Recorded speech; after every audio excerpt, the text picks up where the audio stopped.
Why hypothermia cooling if your baby has suffered a traumatic brain injury at birth? What is it, and is it a cure, so to speak?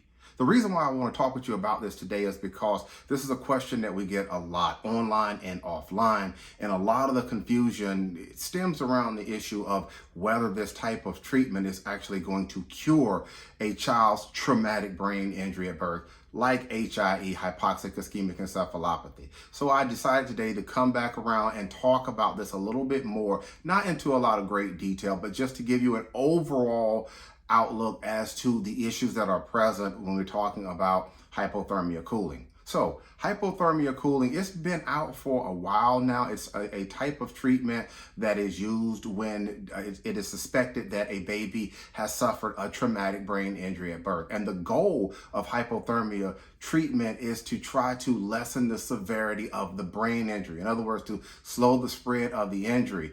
Hypothermia cooling is not a cure. I want to be sure that I say that because that creates a lot of confusion. It is not a cure when it comes to these types of issues. But what it does is, like I said, it tries to help slow down the spread of the injury or to lessen the severity of the traumatic brain injury. There's an entire protocol that medical professionals that they go through for children with a hypothermia cooling, but suffice it to say, what it's looking to do is to lower the baby's temperature, and through that be able to slow down, in a lot of instances, the spread of the injury itself. When we are looking at hypothermia cooling, the faster a baby can get to the cooling and protocol, the more likely they are to have better results. So in other words, the faster you can get them there, the better. So for a lot of children who are dealing with hypothermia cooling, we have noticed even in our practice doing these types of cases that babies who have hypothermia cooling, in some instances,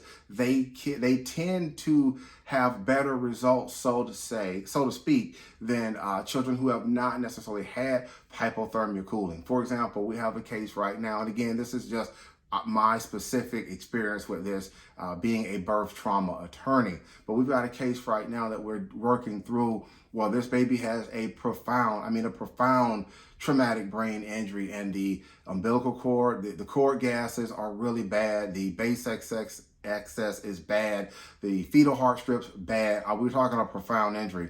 But this baby was moved to hypothermia cooling fairly quickly. And in my opinion, I think this is what saved that child's life, was the hypothermia cooling. So hypothermia cooling is going to be something that is being used. And my purpose for today's video is to help you understand this hypothermia cooling. And like I said, it's not a cure. Unfortunately, right now, there are no cures for a traumatic brain injury like HIE.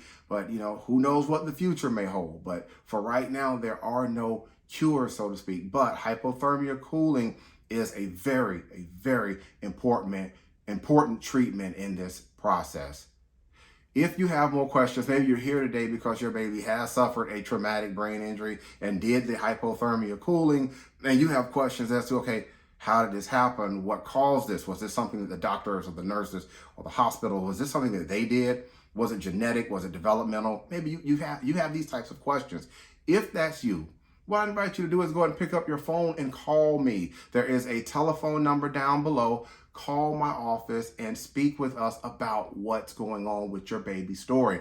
Remember, it costs you absolutely nothing initially to talk with us about it. Just make sure when you call my office that you pick a date and a time for us to call you back, to get on our calendar. Make sure you pick a date and a time, because that is important. Another thing, I practice law here in the state of Maryland, and I know because this video is on the internet, it's on our website, it's on social media, it's on, other platforms, and I cannot control who's going to watch this video and who's going to pick up the phone and call.